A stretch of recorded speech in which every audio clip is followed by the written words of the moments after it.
नमस्कार साथियों, जय हिंद क्लासेस के ऑनलाइन प्लेटफॉर्म पर आपका हार्दिक स्वागत है। साथियों, हम चर्चा कर रहे थे राजस्थान की कला और संस्कृति के बारे में और लास्ट क्लास में अपन ने बात की थी राजस्थान की जनजातियों के बारे में। काफ़ी दिनों से अपनी क्लास हुई नहीं है, अब अपनी क्लासेस फिर से रेगुलर आने वाली है और हम बात करें राजस्थान की जनजातियों के बारे में और उसमें से अपन ने मुख्य मुख्य जनजातियों के बारे में विस्तार से चर्चा कर ली थी। हम बात करें, पहले अपन ने चर्चा की थी भील के बारे में, फिर मीणा जनजाति के बारे में।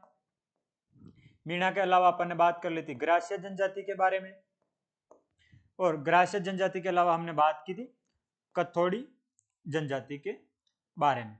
ये जो बड़ी बड़ी जनजातियां उनकी अपन चर्चा कर चुके हैं। इनके अलावा अपने और कौन सी बची है, तो एक तो है अपनी सहरिया जनजाति, सहरिया जनजाति, एक है अपनी डामोर जनजाति और सांसी। सांसी के अलावा हम बात करेंगे एक कंजर जनजाति के बारे में।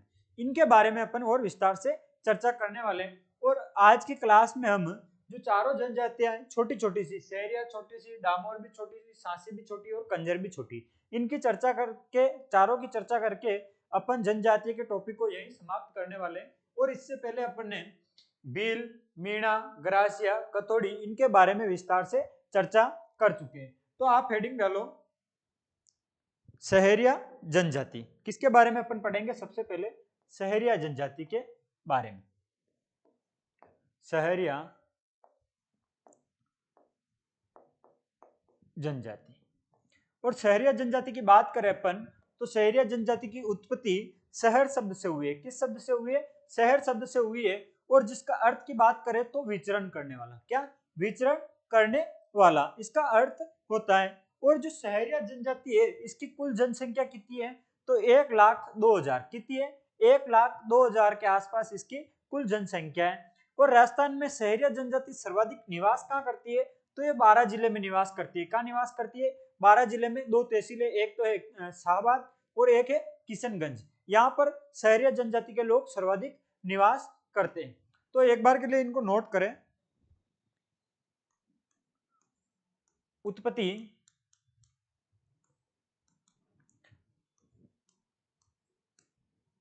शहर शब्द से हुई। किस शब्द से हुई है? शहर शब्द से हुई है। और इसके अपन अर्थ की बात करें,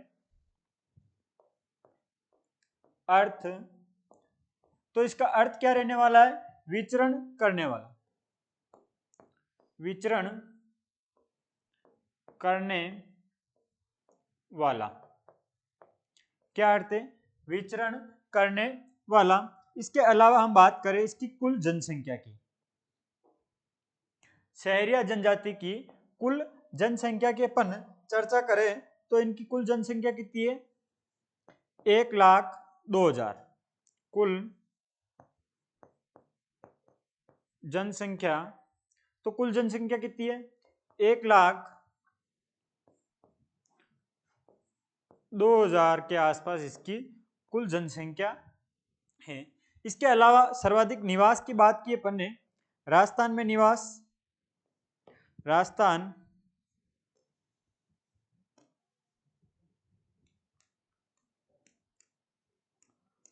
राजस्थान में निवास, तो ये निवास कहाँ करती हैं? एक तो है शाहबाद, शाहबाद तहसील, व एक है किशनगंज तहसील। कौन सी तहसील है? एक है किशनगंज। किशनगढ़ अजमेर में है और किशनगंज बारा में। किशनगंज बारा सर्वाधिक निवास कहाँ करती है? तो शाहबाद और बारा में सर्वाधिक निवास करती है। इसके अलावा हम बात करें, इसकी उत्पत्ति किससे हुई है? शहर शब्द से हुई है। जबकि एक इतिहासकार हुए कर्नल जेम्स टोड। कौन हुए? कर्नल जेम्स टोड, जिन्होंने सहरिया जनजाति की उत्पत्ति भीलों से मानी है। किससे मानी है? भीलों से इनकी उत्पत्ति मानी है। आप यही साथ के साथ नोट लगा के लिख लो। नोट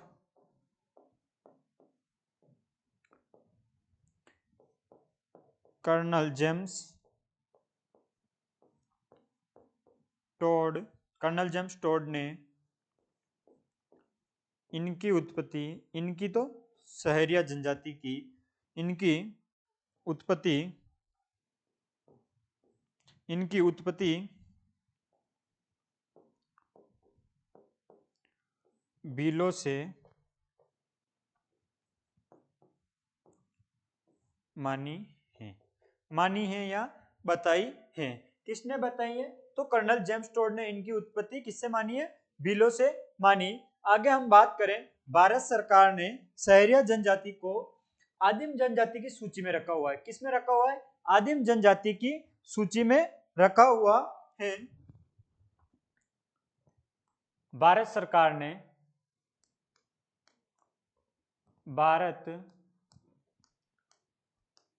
सरकार ने सहरिया जनजाति को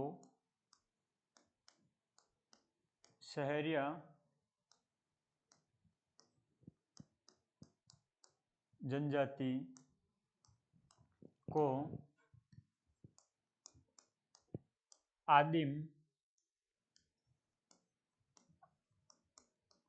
जनजाति सूची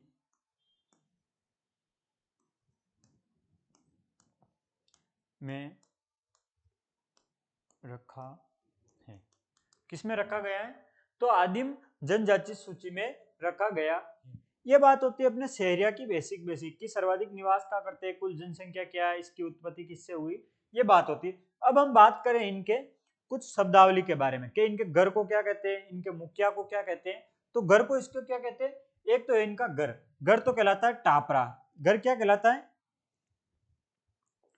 घर की बात करें तो घर तो कहलाता है इनका टापरा।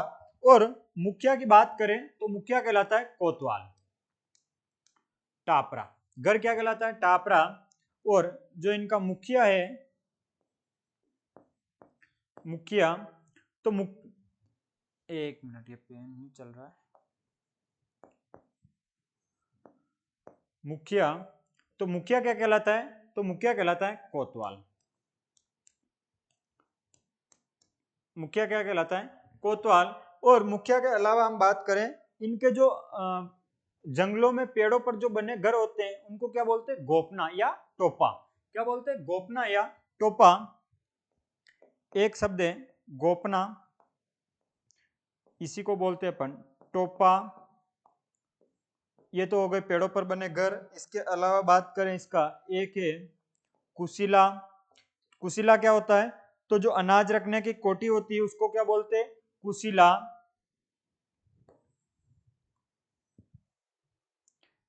और हम बात करें इनके इष्ट देवता कौन है, तो सहरिया जनजाति के इष्ट देव कौन है? इष्ट देव कौन है? तो वो है तेजाजी। और इष्ट देवी कौन है? तो इष्ट देवी है कोडिया माता।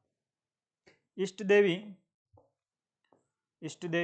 तो वो कौन है? कोडिया माता। गोपना क्या होता है? पेड़ों पर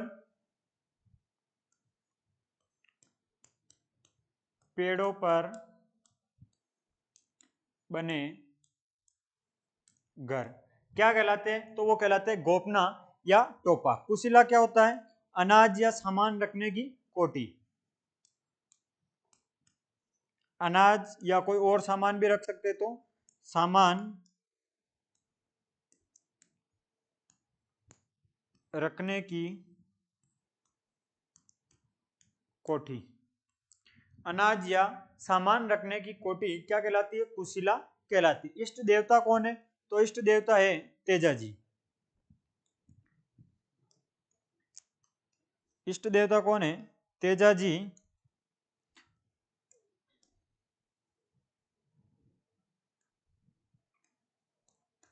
तेजाजी। और इष्ट देवी की बात करें तो वो है कोडिया देवी। कौन सी देवी? कोडिया देवी या कोडिया माता। क्या है? सहरिया जनजाति की इष्ट देवी कौन है? तो वो है अपनी कोडिया माता। आगे हम इनके कुछ वस्त्रों के बारे में बात करें कि इनके कौन कौन से वस्त्र हैं। जैसे रेजा, तो रेजा क्या होता है? कि जो महिलाओं की ओढ़नी होती है उसको क्या बोलते हैं अपन? रेजा। एक शब्द है रेजा। रेजा के अलावा हम बात करें, एक है पंचा। पंचा के अलावा हम बात करें, एक है खपटा। पंचा, एक है खपटा। खपटा के अलावा बात करें अपन, एक है नैना। नैना के अलावा एक है सलूका। तो इनकी अपन चर्चा करें कि जो रेजा है वो तो क्या है? ओढ़नी। और पुरुषों के घुटनों तक की जो धोती होती है छोटी, उसको क्या बोलते हैं अपन? उसको बोला जाता है पंचा। महिलाओं की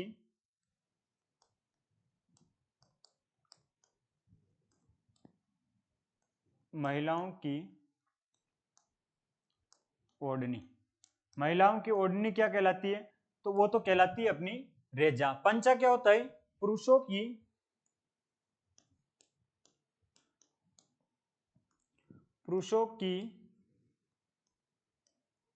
घुटनों तक की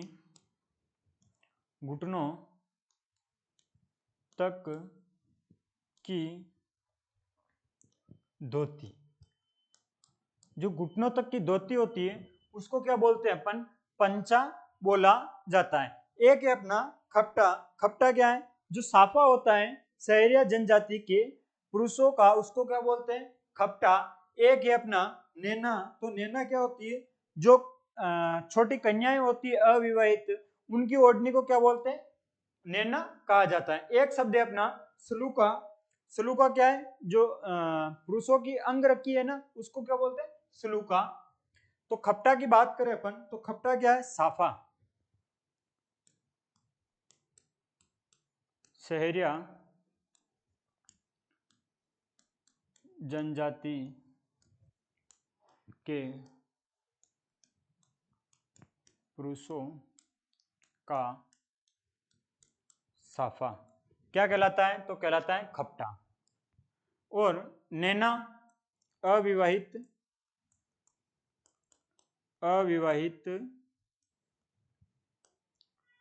कन्याओं की ओढ़नी। अविवाहित कन्याओं की ओढ़नी क्या कहलाती है? तो वो कहलाती है नैना। और एक शब्द है अपना सलूका। वो क्या है? पुरुषों की अंगरखी।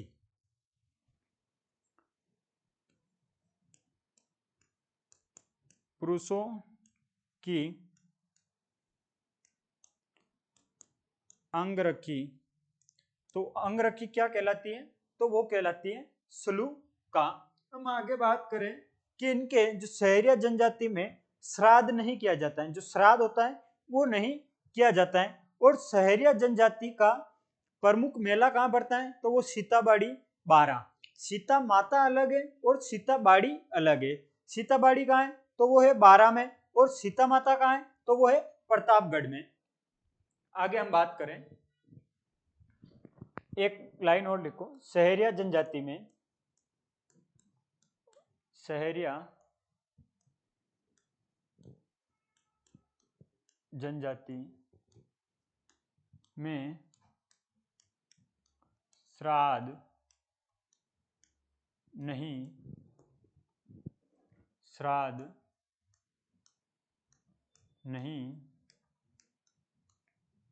करते। क्या नहीं करते? श्राद्ध नहीं करते हैं। आगे हम इसकी बात करें मेलों की। प्रमुख मेला कहाँ लगता है इनका?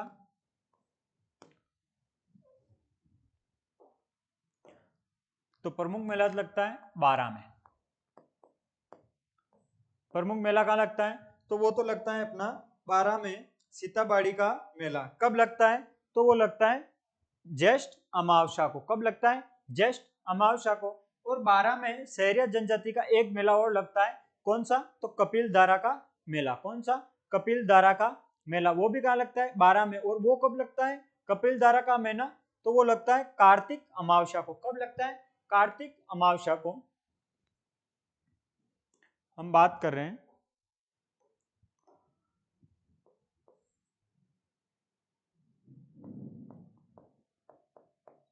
सीता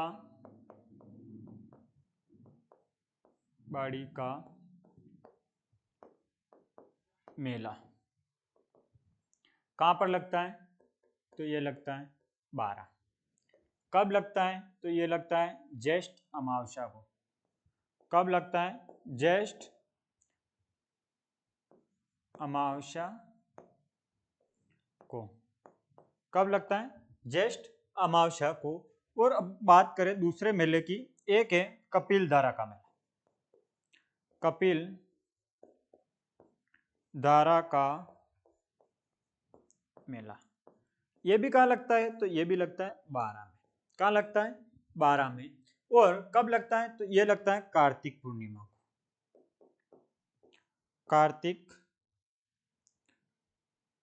कार्तिक अमावस्या को, सॉरी पूर्णिमा नहीं, कार्तिक अमावस्या को।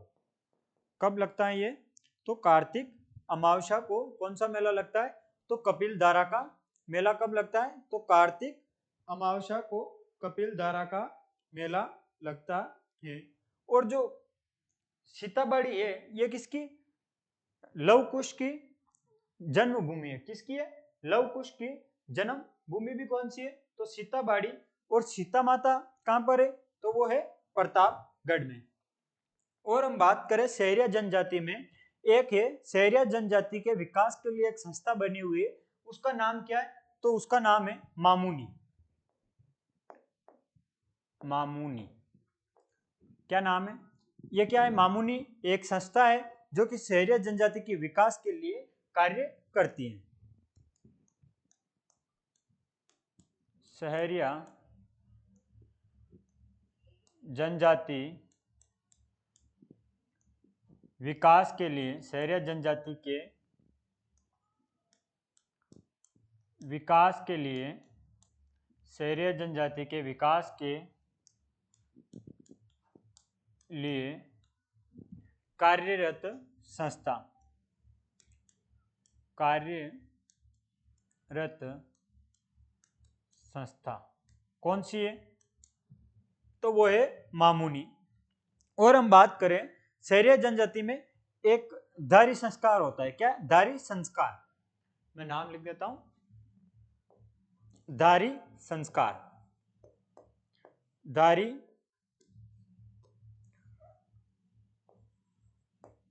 धारी संस्कार। धारी संस्कार क्या होता है? कि जो पुनर्जन्म होता है ना, उसके बारे में विचार करना। पुनर्जन्म के, जो व्यक्ति मर जाता है उसकी डेथ हो जाती है, तो जो आटा रखते हैं इसमें चांदनी रात में, और उस पर जो चित्र बनता है उसके हिसाब से अंदाज लगाया जाता है। तो उसको क्या होता है? तो ये पुनर्जन्म की मान्यता का एक संस्कार है। किसका है? पुनर्जन्म की मान्यता का एक संस्कार है। पुनर्जन्म की मान्यता का संस्कार। और वो संस्कार कौन सा है? तो वो है अपना धारी संस्कार। इसी के साथ अपनी जो सहरिया जनजाति है उसके बारे में अपन ने विस्तार पूर्वक चर्चा होती है कि सहरिया जनजाति की उत्पत्ति किससे हुई है? तो शहर शब्द से हुई है।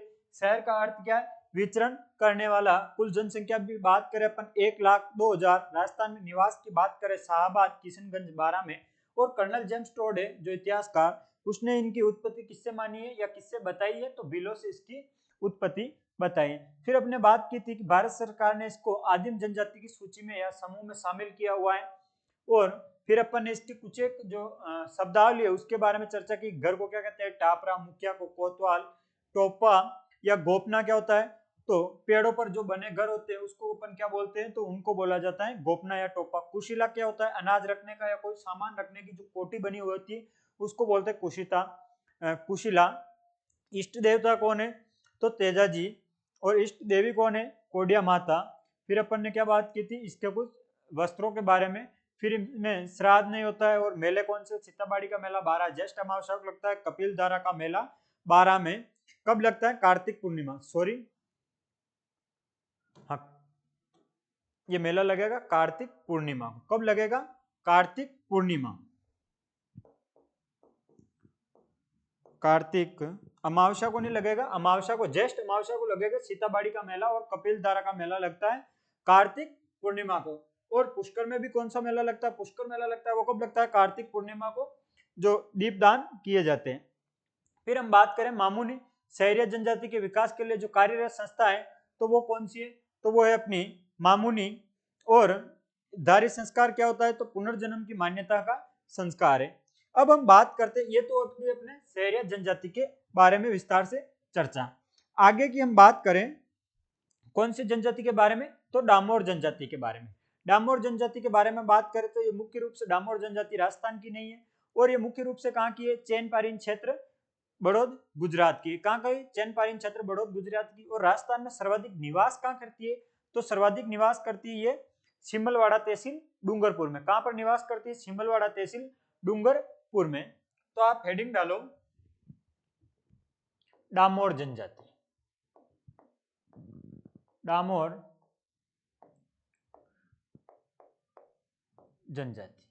और जो मैं बता रहा हूं कि ये मुख्य रूप से कहां की है डामोर जनजाति, तो चैनपारीन क्षेत्र बड़ौद गुजरात की। और इससे पहले भी डामोर से पहले एक जनजाति और थी, वो भी मुख्य रूप से कहां की थी, आप कमेंट करके बताओ वो मुख्य रूप से कहां की थी, कौन सी जनजाति है जो कि चैनपारीन क्षेत्र गुजरात की। एक तो है अपनी डामोर, और इससे पहले कौन सी जनजाति के बारे में बताया था उसकी आपको कमेंट करना है। मुख्यतः ऐसे लिखो, मुख्यतः चैनपारीन क्षेत्र, चैनपारीन क्षेत्र गुजरात, बड़ौद गुजरात की, मुख्यतः चैनपारीन क्षेत्र गुजरात की है, यह वहां की निवासी हैं। इसके अलावा हम चर्चा करें राजस्थान में निवास, राजस्थान में निवास, तो राजस्थान में सर्वाधिक निवास कहां करती है, तो एक ही तहसील है सिमलवाड़ा, सिमलवाड़ा तहसील, और सिमलवाड़ा पड़ता है डूंगरपुर में। कहां पर, सिमलवाड़ा डूंगरपुर में पड़ता है। इसके अलावा हम बात करें इसकी कुल जनसंख्या की, तो इसकी कुल जनसंख्या कितनी है, तो वो है 91.5 हजार, 91,500 कितनी है कुल, एक मिनट, कुल जनसंख्या, तो कुल जनसंख्या कितनी है 91,500, तो 91.5 हजार कितनी है इनकी कुल जनसंख्या, तो 91.5 हजार इसकी कुल जनसंख्या है। और बात करें इसकी शब्दावली के बारे में कि इसके घर को क्या बोलते हैं, तो घर को बोला जाता है फला, घर को क्या बोला जाता है फला। और जो गांव होता है, गांव को क्या बोलते हैं फूलना, गांव को क्या बोलते हैं फूलना कहा जाता है। और जो मुखिया होता है उसको क्या बोलते हैं मुखी। एक शब्द तो है इनका, एक शब्द क्या है घर, तो घर को क्या बोलते हैं फला, घर को बोला जाता है फला। और एक है फुलना, एक है फुलना, तो यह क्या होता है गांव फुलना। और फुलना के अलावा है एक है मुखिया, मुखिया, इसको यहां लिखो गांव, गांव, घर को तो बोलते हैं फला, गांव को क्या बोलते हैं फूलना, फूलना या फूल फलिया, क्या बोलते हैं फलिया। और मुखिया को क्या बोला जाता है मुखी, घर के मुखिया को क्या बोलते हैं मुखी कहा जाता है। इसके अलावा डामोर जनजाति की बात करें अपन, तो डामोर जनजाति में क्या होता है कि जो महिलाओं पुरुष होते हैं वो महिलाओं के समान आभूषण पहनते हैं। किसके समान आभूषण पहनते हैं, तो ये महिलाओं के समान आभूषण पहनते हैं। और जो डामोर जनजाति है इसमें बहु विवाह, एक से ज्यादा विवाह करने का प्रचलन है। किससे, एक से ज्यादा विवाह करने का इसमें प्रचलन है। हम बात करें, एक तो है इनका बहु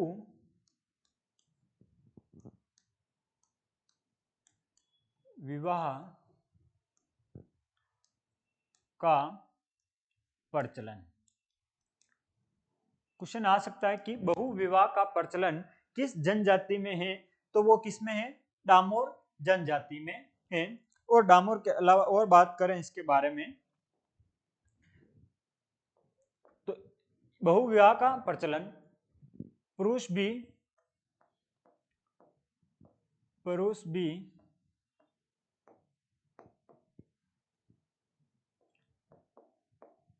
महिलाओं के सम्मान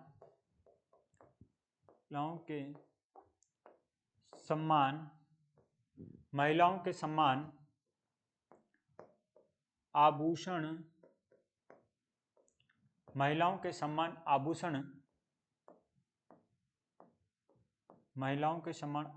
पहनते हैं। क्या करते हैं, महिलाओं के सम्मान आभूषण पहनते हैं।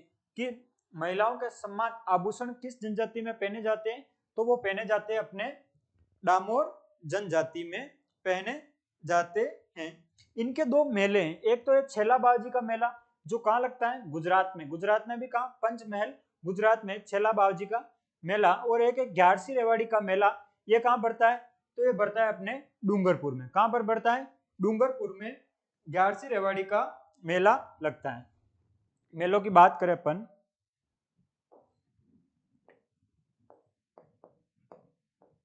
मेला तो एक तो है छेला बावजी का मेला, छेला बावजी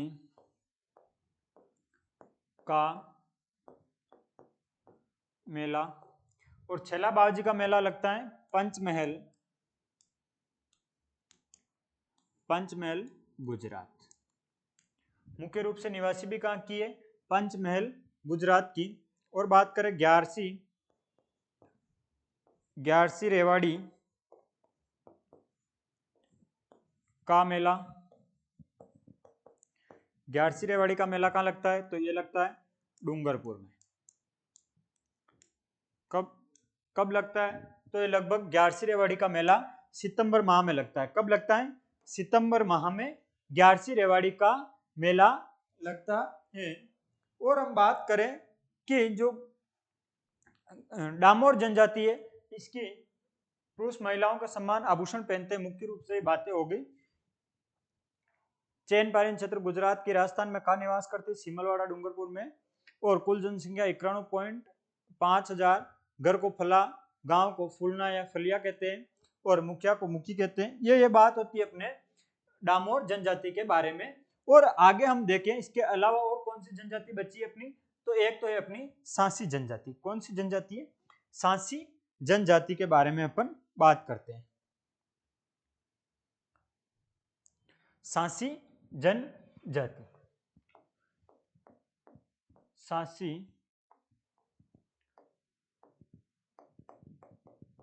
जनजाति छोटी सी जनजाति है। सांसी जनजाति के बारे में अपन बात करें तो इनकी उत्पत्ति एक व्यक्ति था, सांसमल। कौन था, सांसमल से इसकी उत्पत्ति मानी जाती है। और इनकी उपजातियों की बात करें तो बीजा और माला। कौन सी है, बीजा और माला सांसी जनजाति की दो उपजातियां। कौन सी, एक तो है बीजा और एक है माला।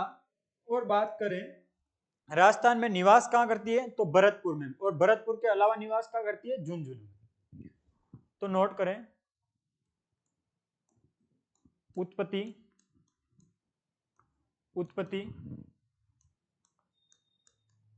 सांसमल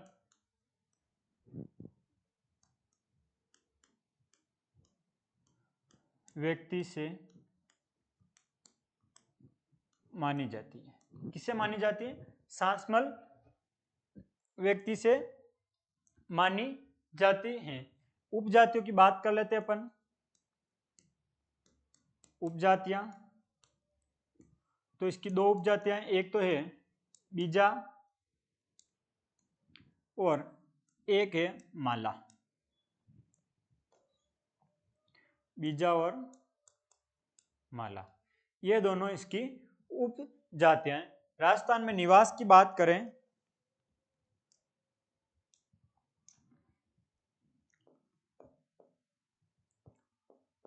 राजस्थान में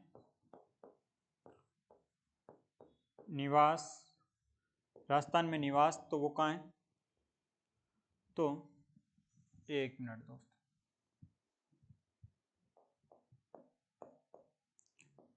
राजस्थान में निवास भरतपुर और भरतपुर के अलावा झुंझुनू, भरतपुर और झुंझुनू, जहाँ पर राजस्थान में सासी जनजाति के लोग निवास करते हैं। और इसमें क्या होता है कि एक तो सासी जनजाति की मुख्य बात क्या है, कुकड़ी रस्म। कौन सी रस्म? कुकड़ी रस्म। जो लड़की होती है उसको विवाह से पहले अपने चरित्र की परीक्षा के लिए कुकड़ी रस्म की जाती है। कौन सी रस्म की जाती है? कुकड़ी रस्म। हम बात करें कुकड़ी रस्म की,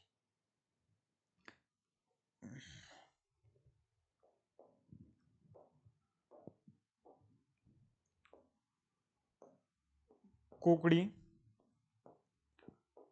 रस्म। और कुकड़ी रस्म में क्या होता है कि लड़की को अपने विवाह से पूर्व चरित्र की परीक्षा देनी पड़ती है, उसको बोलते हैं अपन कुकड़ी रस्म। विवाह पूर्व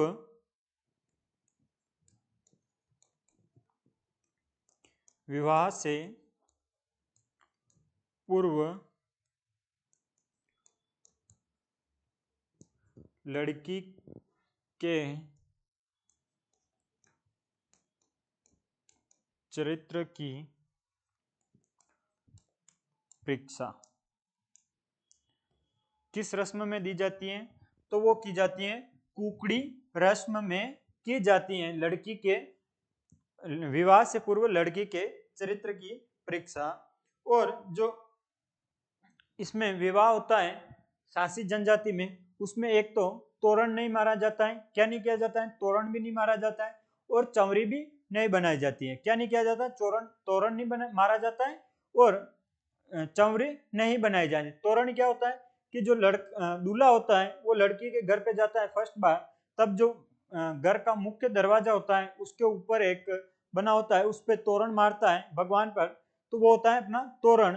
और तोरण नहीं मारता है तो वो किस जाति में नहीं मारा जाता है तोरण? तो सासी जनजाति में नहीं मारा जाता है। और चंवरी जहाँ फेरे लड़की को फेरे देने के लिए एक स्ट्रक्चर बनाया जाता है, वो क्या होता है? चंवरी, जहाँ 4 पागे लगे होते हैं बीच में और बीच में अग्निकुंड बनाया जाता है, वो होता है चंवरी। वो भी नहीं बनाया जाता है तो किस में नहीं बनाया जाता है? सासी जनजाति में।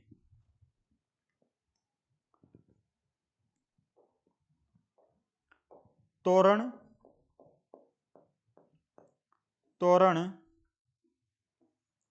नहीं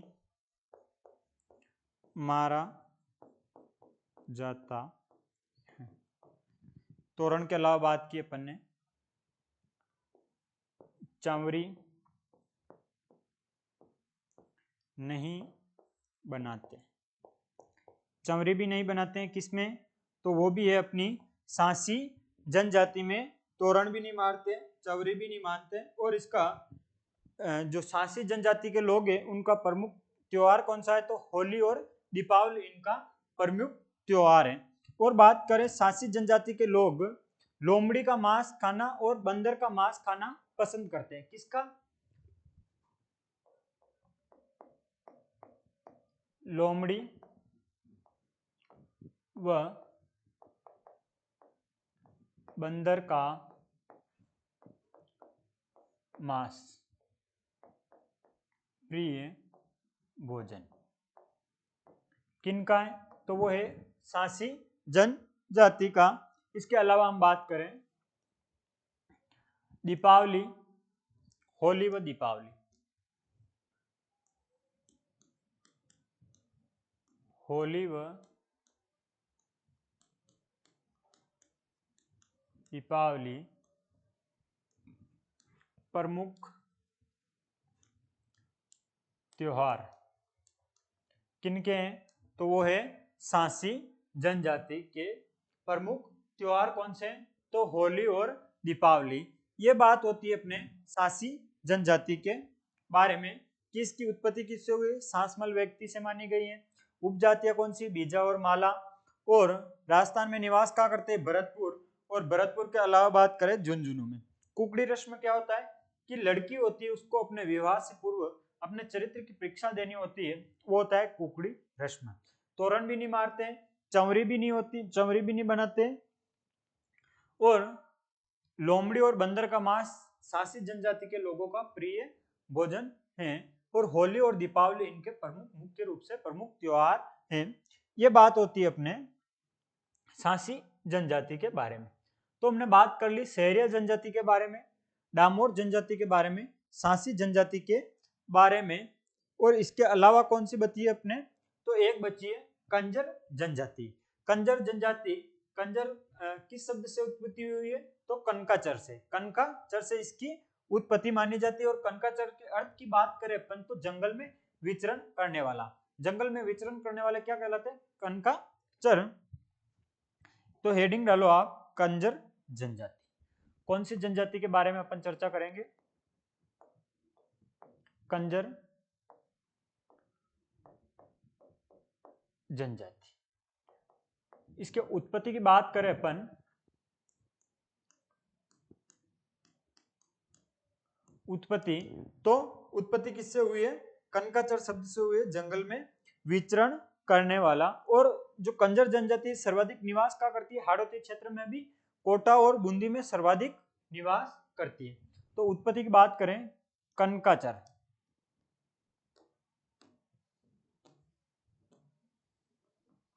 किस शब्द से हुई है, कनकाचर शब्द से हुई।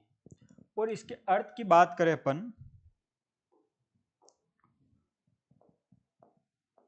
अर्थ, तो अर्थ क्या है, जंगल में विचरण करने वाला। कहां पर विचरण करने वाला, जंगल में विचरण करने वाला। किसका अर्थ है, कनकाचर का। और सब किस शब्द से उत्पत्ति हुई है कंजर जनजाति की, तो कनकाचर शब्द से इसकी उत्पत्ति मानी जाती है। सर्वाधिक निवास की बात करें, निवास, तो वो है अपना हाड़ौती क्षेत्र। कौन सा क्षेत्र, हाड़ौती में भी कोटा बूंदी, कोटा कोटा व बूंदी। और जो कंजर जनजाति है इसकी एक मुख्य विशेषता क्या है, ये सर्वाधिक संगठित जनजाति। अगर किसी का लड़ाई झगड़ा हो गया तो सारे के सारे एक साथ एकजुट आते हैं। तो ये कौन सी है, संगठित, सर्वाधिक संगठित जनजाति कौन सी है, तो वो भी है अपनी कंजर जनजाति, जो कि सर्वाधिक संगठित जनजाति है। सर्वाधिक संगठित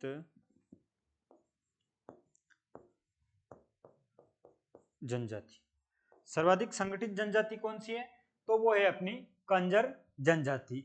अब हम इसके कुछ एक शब्दावली के बारे में बात करें। जैसे इसके कंजर जनजाति के मुखिया को क्या कहते हैं, तो पटेल।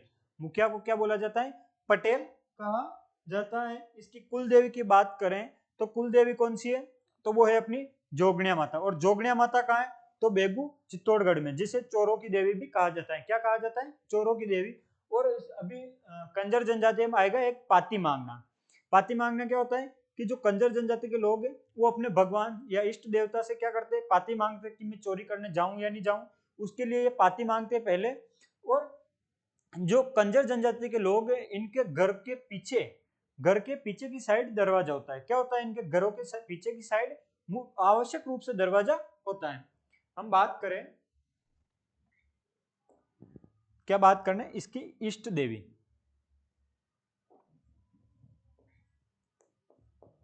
इष्ट देवी।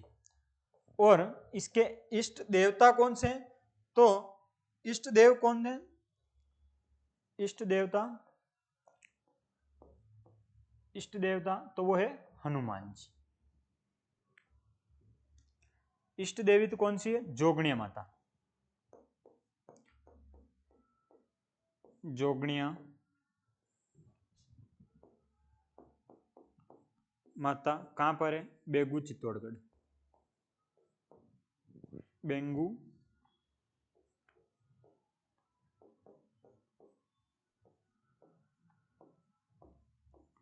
बेगू चित्तौड़गढ़ है। और इष्ट देवता कौन है? तो इष्ट देवता है हनुमान जी। कौन है? हनुमान जी। इसके अलावा हम बात करें इसकी आराध्य देवी के बारे में,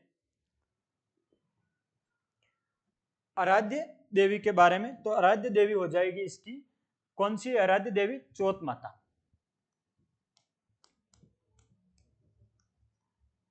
आराध्य देवी, तो आराध्य देवी कौन सी है? चौथ माता। चौथ माता। और चौथ माता कहाँ है? तो चौथ माता है चौथ का बरवाड़ा सवाई माधोपुर में। कहां पर है चौथ माता? चौथ का बरवाड़ा सवाई माधोपुर में। और अपन ने एक बात की थी, पाती मांगना। कौन सा शब्द था? पाती मांगना। पाती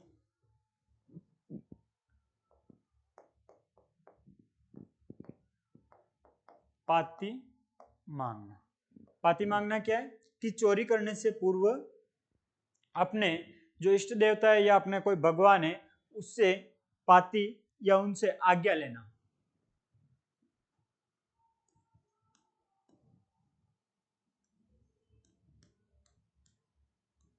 चोरी करने से पूर्व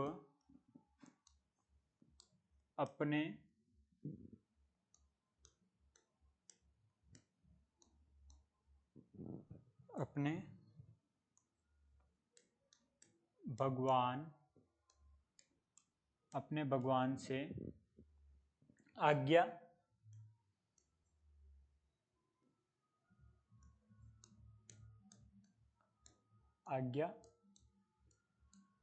लेना।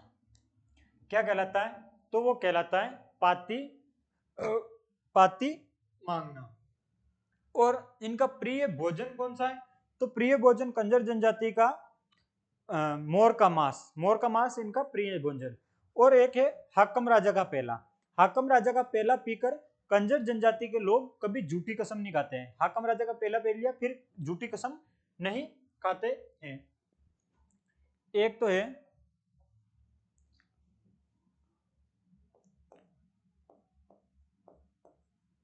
प्रिय भोजन, तो वो है मोर का मांस। किसका मांस है? तो मोर का मांस प्रिय भोजन किसका है? कंजर जनजाति का। और इसके अलावा हम बात करें हाकम राजा का पेला। हाकम राजा का प्याला, हाकम राजा का पेला पीकर कभी भी झूठी कसम नहीं खाते। क्या नहीं करते हैं? कभी भी झूठी कसम नहीं खाते हैं। क्या? हाकम राजा का पेला पीकर कभी भी झूठी कसम नहीं खाते हैं। और जो कंजर जनजाति के लोग हैं उसमें किसी व्यक्ति की मृत्यु हो जाती है तो उसके मुंह में शराब डालते हैं और चावल का दाना डालते हैं। क्या करते हैं? चावल का दाना और शराब डालते हैं और उसके बाद उसका अंतिम संस्कार किया जाता है। यह बात होती है अपने कंजर जनजाति के बारे में कि इसका उत्पत्ति किससे हुई? कनकाचल से, जंगल से विचरण करने वाला अर्थ होता है। राजस्थान में सर्वाधिक निवास क्या करते हैं? तो कोटा और बूंदी, या ऐसे भी आ सकता है हाड़ौती क्षेत्र में भी निवास करते हैं। सर्वाधिक संगठित जनजाति कौन सी है, तो वो भी अपनी कंजर। इसकी इष्ट देवी कौन सी है, तो इष्ट देवी है जोगणिया माता, और ये कहाँ पर है, बेगू चित्तौड़गढ़ में। इष्ट देवता कौन है, तो हनुमान जी। कौन है, हनुमान जी। इसके अलावा बात की आराध्य देवी चौथ माता। चौथ माता कहाँ है, चौथ का बरवाड़ा सवाई माधोपुर में। कहाँ पर है, चौथ का बरवाड़ा सवाई माधोपुर में। पाती मांगना क्या होता है कि चोरी करने से पूर्व अपने भगवान से आज्ञा लेने की प्रथा है, उसको क्या बोलते हैं, पाती मांगना। इनका प्रिय भोजन कौन सा है, मोर का मांस। और हाकम राजा का पहला पीकर ये कभी भी झूठी कसम नहीं खाते हैं। और साथियों इसी के साथ अपने राजस्थान की जो जनजातियां हैं उसमें अपन ने एक एक जनजाति के बारे में विस्तार से चर्चा कर ली थी। कौन कौन सी, अपन ने पहले बात की थी भील। भील के अलावा अपन ने बात की थी मीणा। मीणा के अलावा हमने बात की थी ग्रासिया, और ग्रासिया के अलावा हमने बात की थी कतोड़ी। ये तो हम पहले कर चुके हैं। आज की क्लास में हमने बात की थी सहरिया, सहरिया, डामोर, कंजर, और एक है अपनी सांसी। तो कुल मिला के अपन ने जो सारी राजस्थान की जनजातियां मुख्य मुख्य उनके बारे में अपन ने विस्तार से चर्चा कर ली। और इसी के साथ अपने जनजातियों का जो टॉपिक चल रहा है राजस्थान की कला और संस्कृति का, वो यहीं समाप्त होता है। और हम मिलेंगे अगली क्लास में नए टॉपिक के साथ। साथियों आपको क्लास कैसी लगी कमेंट करके बताएं, और आशा है कि आपको समझ में आ रहा होगा। तब तक के लिए धन्यवाद दोस्तों।